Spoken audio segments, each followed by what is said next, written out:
কারো সাথে তলে তলে রাতের বেলা আপোষ করি নাই, আর দিনের বেলা গিয়ে রাস্তায় নেমে চিৎকার দেই নাই।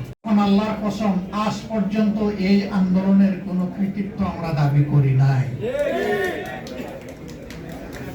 আমরা বলি নাই যে আমাদের এতজন শহীদ হয়েছে আমাদের দলের। আমরা বলি নাই যে আমাদের দলের কেউ এই আন্দোলনের মাস্টার মাইন্ড ছিলেন। আপনারা সবাই তার সাক্ষী। আমরা 6 তারিখ থেকে বলি নাই যে আগামীকালকে নির্বাচন দিয়ে দেন। আমরা 2-4টা আবেদন জানিয়েছিলাম। প্রথমত আমাদের দলীয় সহকর্মীদেরকে, কারণ এই দলটি বড় মজলুম দল ছিল। যেই দলের এক এক করে 11 জন নেতাকে হত্যা করা হয়েছে ঠান্ডা মাথায়। 1000 কর্মীকে হত্যা করা হয়েছে ঠান্ডা মাথায়। নারী, পুরুষ, শিশু, বৃদ্ধ, কোনো বাস বিচার ছিল না। যেই দলের কর্মীদেরকে যেখানেই সামান্য কোনো চিহ্ন পাওয়া গেছে, চাকরি থেকে বরখাস্ত, বাড়িঘর থেকে বিতাড়িত, ব্যবসা প্রতিষ্ঠানের দখল নিয়ে নিছে, সেই দলটা কি পরিমাণ কষ্টে ছিল এটা বুঝাই যায়।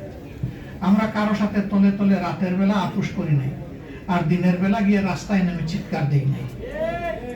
এবং আমরা স্বৈরাচারের পারমিশন নিয়েও রাস্তায় নামি নাই। ওই পারমিশনের তোয়াক্কাও আমরা করিনি। আমাদের যেটুকু সামর্থ্য ছিল দফায় দফায় তাই নিয়ে স্বৈর শাসনের আমরা প্রতিবাদ করেছি। আমরা আহ্বান জানালাম যে এই দেশ আমাদের, আমরা দেশকে ভালোবাসি, আপনারা শান্ত থাকুন, ধৈর্য ধরুন, আইন শৃঙ্খলা ফিরিয়ে আনতে নিজেরা উদ্যোগী হন, এবং কারো উপর থেকে এখন কোনো প্রতিশোধ নেবেন না। তবে বিচার পাওয়ার অধিকার সবার আছে। আমরা বিচার চাই, কিন্তু প্রতিশোধ চাই না। আলহামদুলিল্লাহ, দুনিয়ার ইতিহাসে গত 100 বছরে একমাত্র গণ অভ্যুত্থান, গণবিপ্লব, যেখানে বিপ্লব বা অভ্যুত্থানের পরে কোনো মানুষকে মরতে হয়নি। কারো দোকান, ব্যবসা প্রতিষ্ঠান লুণ্ঠিত হয় নাই, কারো ঘর বাড়িতে আগুন জ্বালানো হয় নাই। এদেশের মানুষ দায়িত্বশীলতার পরিচয় দিয়েছে। কিন্তু দুর্ভাগ্যের বিষয়, 6 তারিখ থেকে একদল লোক চাঁদাবাজিতে ঝাঁপাইয়ে পড়ল। সব জায়গা থেকে আমাদের কাছে খবর আসলো। আমরা তাদের শীর্ষস্থানীয় 2 জন নেতাকে নিয়ে বসলাম। আমরা বললাম, শহীদদের রক্তের কসম, পঙ্গুদের পঙ্গুত্বের কসম, আল্লাহর দোহাই দিয়ে বলি, এদেরকে আপনারা থামান। আমাদের কথা তাদের ভালো লাগে নাই। ভালো লাগবে কিভাবে? স্বয়ং শস্যার মধ্যে বুট থাকলে বুট কিভাবে তাড়াবেন? মাথা থেকে পায়ের পাতা সবাই যদি অপরাধে জড়ায় পড়ে, তাহলে অপরাধীদেরকে বিরত রাখবে কে?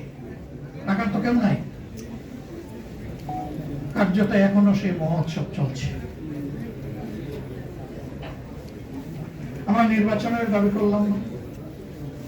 আমরা আমাদের সহকর্মীদেরকে বললাম যে শহীদদের বাড়িতে যাও, মা বাপের পাশে দাঁড়াও, সান্ত্বনা দেও, তাদের জন্য দোয়া করো, নিজেদের যা কিছু আছে উজাড় করে দিয়ে সেটা করো। হাসপাতালে হাসপাতালে আমরা ছুটে বেড়ালাম। যারা কাতরাচ্ছে, এই যে একজন এখানে বলে গেলেন, তার মাথায় হাত দিয়ে জিজ্ঞেস করেছিলাম, এই কথাটা বলেন নাই, এইভাবে আহত হয়ে পড়ে আছেন, আপনি কি মানসিকভাবে দুঃখিত নাকি কি বলবেন? বললাম, আমি মোটেই দুঃখিত, আমি সন্তুষ্ট। আমার জাতির জন্য আমি যে রক্ত দিতে পেরেছি, আমি তো বেঁচে আছি, কিন্তু আমার সহযোদ্ধারা তো অনেকে চলে গেছে। আমি জিজ্ঞেস করেছিলাম, আরেকবার যদি জাতির প্রয়োজনে, বলছে আরেকবার কেন, যতবার প্রয়োজন হবে ততবার বেরিয়ে আসবে। পা কাটা হয়ে গিয়েছে, ঢাকা মেডিকেলে জিজ্ঞেস করেছি, তুমি তো আর পারবে না জাতির জন্য লড়াই করতে। কেন পারবো না? আমার তো একটা পা এখনো আল্লাহ রেখেছেন, ওই এক পায়ের উপর ভর করে প্রয়োজনে জাতির জন্য আবার লড়াই করব।